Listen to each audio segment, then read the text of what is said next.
ایک آخری روایت اسی سلسلے میں فضیلت سرکار صلی اللہ علیہ وسلم کے سلسلے میں مزید سماعت فرما لیں، اور پھر انشاءاللہ ہم نبی کریم صلی اللہ علیہ وسلم کے ان حقوق کی طرف آئیں گے جن کو اللہ تبارک و تعالی نے صراحتاً قرآن عظیم میں بیان کیا، اور جن حقوق کو تسلیم نہ کر لینے والا یا تو گمراہ ہوگا یا بعض صورتوں میں کافر ہو جائے گا۔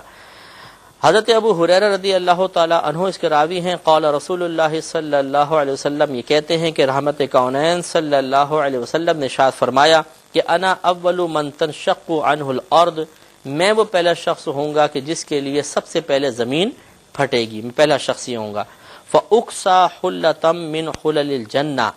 اور پھر مجھے جنت کے لباسوں میں سے ایک لباس پہنایا جائے گا۔ ثم اقوم عن یمین العرش، پھر میں عرش کی سیدھی جانب کھڑا ہو جاؤں گا۔ لیس احد من الخلائق یقوم ذلک المقام غیری، اور اللہ تبارک و تعالی کی مخلوق میں سے میرے علاوہ اس مقام پر اور کوئی بھی کھڑا نہیں ہوا ہوگا، کوئی بھی ایسا نہیں ہوگا مخلوق میں سے جو میرے علاوہ اس مقام پہ کھڑا ہو جائے، گویا کہ وہ واحد مقام ہوگا جو اللہ تبارک و تعالی نے اپنے حبیب کریم صلی اللہ علیہ وسلم کے لیے مختص فرمایا ہے۔ اگر آپ ان تمام احادیث کریمہ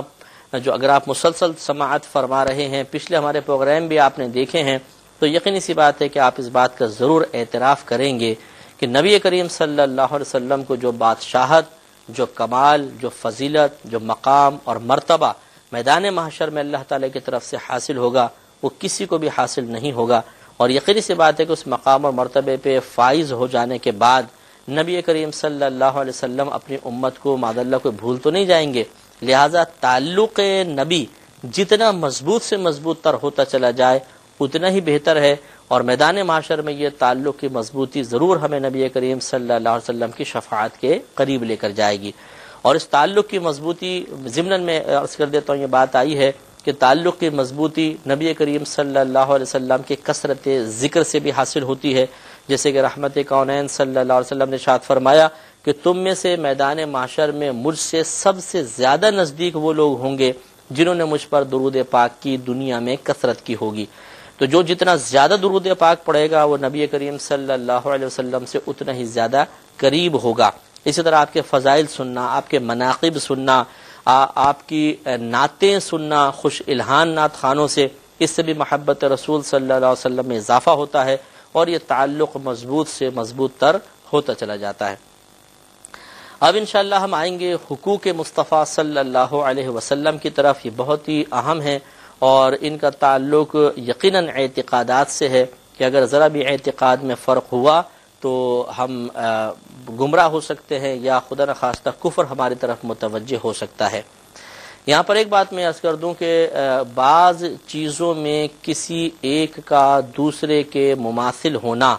اس بات کی دلیل نہیں بن جاتا کہ یہ دونوں مقام اور مرتبہ کے اعتبار سے بھی ایک جیسے ہیں، کیونکہ بظاہر ایک جیسی چیزیں ہوتی ہیں لیکن مقام میں فرق ہوتا ہے۔ دیکھیے ہمارے بھی دانت ہیں، ایک جانور کی بھی دانت ہوتے ہیں، ہماری آنکھیں ہیں، ایک جانور کی بھی آنکھیں ہوتی ہیں، ہماری زبان ہے، ایک جانور کی بھی زبان ہے، ہم بھی ناک سے ہی سونگھتے ہیں، جانور بھی ناک سے سونگھتا ہے، ہم منہ سے کھاتے ہیں، جانور بھی منہ سے کھاتا ہے، اس کے بھی ناخن ہوتے ہیں، ہمارے بھی ناخن، اگرچہ ہم اس کو پنجہ کہہ دیتے ہیں، اس کے بال ہمارے بال، اس کی کھال ہماری کھال، لیکن کوئی بھی یہ نہیں کہے گا کہ معاذ اللہ ان مماثلتوں کی وجہ سے انسان اور جانور بالکل برابر ہے۔ اسی طریقے سے ہمارے نبی کریم صلی اللہ علیہ وسلم اگر کھاتے تھے، پیتے تھے، آپ نے نکاح فرمائے، آپ نے تجارت فرمائی، آپ نے صحابہ کرام کے درمیان آپ تشریف فرما ہوئے، یہ بظاہر چیزیں ایسی لگتی ہیں کہ وہ معمولات بعض ہم بھی کر رہے ہوتے ہیں، لیکن کیا اس مماثلت کی بنا پر نبی کریم صلی اللہ علیہ وسلم کو ہم اپنے برابر کہہ سکتے ہیں؟ ہرگز نہیں۔ ہم میں اور نبی کریم صلی اللہ علیہ وسلم میں بہت بڑا فرق ہے، اور اتنا بڑا فرق ہے کہ اس فرق کو کوئی بیان نہیں کر سکتا، اس لیے کہ پہلے اس فرق کی حد معلوم ہوگی تو فرق کوئی بیان کرے گا نا۔ تو ہمارے مقام میں اور نبی کریم صلی اللہ علیہ وسلم کے مقام میں اتنا بڑا فرق ہے کہ ہم اس کا تصور بھی نہیں کر سکتے ہیں۔ لہٰذا اب یہ جو حقوق بیان ہو رہے ہیں اس سے ظاہر ہوتا ہے کہ ہمارے نبی کریم صلی اللہ علیہ وسلم یقیناً ہماری طرح نہیں ہیں۔ پہلے سے جو آیت میں عرض کرنے لگا ہوں اس کا شان نزول یہ سماعت فرما لیں کہ حضرت زبیر رضی اللہ تعالی عنہ جو نبی کریم صلی اللہ علیہ وسلم کے پھپھی زاد بھائی تھے، ان کا ایک باغ تھا، پہاڑ سے جو پانی آتا تھا پہلے ان کے باغ میں آتا تھا، پھر جب یہ پانی دے لیتے تھے تو آگے چھوڑ دیا کرتے تھے، پھر وہ ایک انصاری کے باغ میں پہنچتا تھا۔ تو وہ انصاری صحابی نبی کریم صلی اللہ علیہ وسلم کی بارگاہ میں فریاد لے کر آئے کہ یا رسول اللہ، یہ پانی پہلے اپنے باغ کو دیتے ہیں، پھر میرے باغ تک پہنچتا ہے تو دیر ہو جاتی ہے۔ تو رحمت کونین صلی اللہ علیہ وسلم نے فرمایا کہ اے زبیر، تم اپنا پانی چھوڑ دیا کرو، ان تک پہنچا دیا کرو، اور اس طرح سرکار نے ایک صحیح حکم ارشاد فرمایا۔ اس پر اچانک ان صحابی کی زبان سے نکل گیا کہ یہ آپ کے پھوپھی زاد بیٹے ہیں نا، اس لیے آپ نے ایسا حکم دیا ہے، یعنی پہلے تم اپنے باغ کو سیراب کر لو پھر آگے بھیجو۔ ان کے شاید توقع یہ تھی کہ نبی کریم فرمائیں گے جو پانی آئے اسے سیدھا آگے جانے دیا کرو۔ اس پر نبی کریم صلی اللہ علیہ وسلم نے فرمایا کہ اے زبیر، اگر تم چاہو تو اس پانی کو روک لو، اس لیے کہ جو قریب ہوتا ہے پانی کا حقدار وہی ہوتا ہے۔ تو یہ ایک طرح کا تھوڑا سا، حالانکہ قصد و ارادہ یقیناً نہیں ہوگا، لیکن ایک ایسی بات نکل آئی، ان کی زبان سے نکل گئی، جس میں ظاہراً یہ ثابت ہوتا ہے کہ وہ نبی کریم صلی اللہ علیہ وسلم کے فیصلے سے کچھ مطمئن نہیں تھے۔ اس پر یہ آیت نازل ہوئی اور اللہ تبارک و تعالی نے ارشاد فرمایا کہ فلا وربک، اے محبوب کریم صلی اللہ علیہ وسلم، آپ کے رب کی قسم، لا یؤمنون، یہ لوگ مومن نہیں ہو سکتے، حتی یحکموک فیما شجر بینہم، یہاں تک کہ آپس کے جھگڑے میں آپ کو اپنا حاکم نہ بنا لیں، اور پھر جب آپ فیصلہ کر دیں، ثم لا یجدوا فی انفسہم حرجا مما قضیت ویسلموا تسلیما، اور پھر جب آپ کوئی حکم فرما دیں تو یہ اپنے دلوں میں اس سلسلے میں ذرہ برابر رکاوٹ محسوس نہ کریں اور سر تسلیم خم کر دیں، آپ کے حکم کو مان لیں۔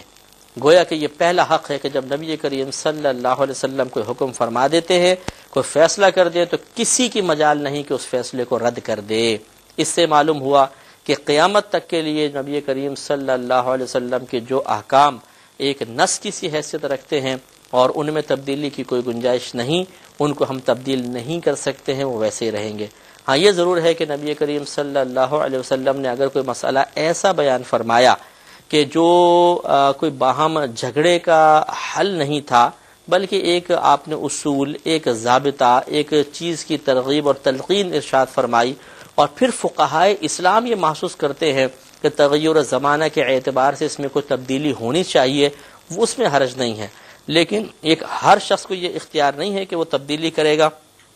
مخصوص لوگ کہ جو واقعی اتنی صلاحیت رکھتے ہوں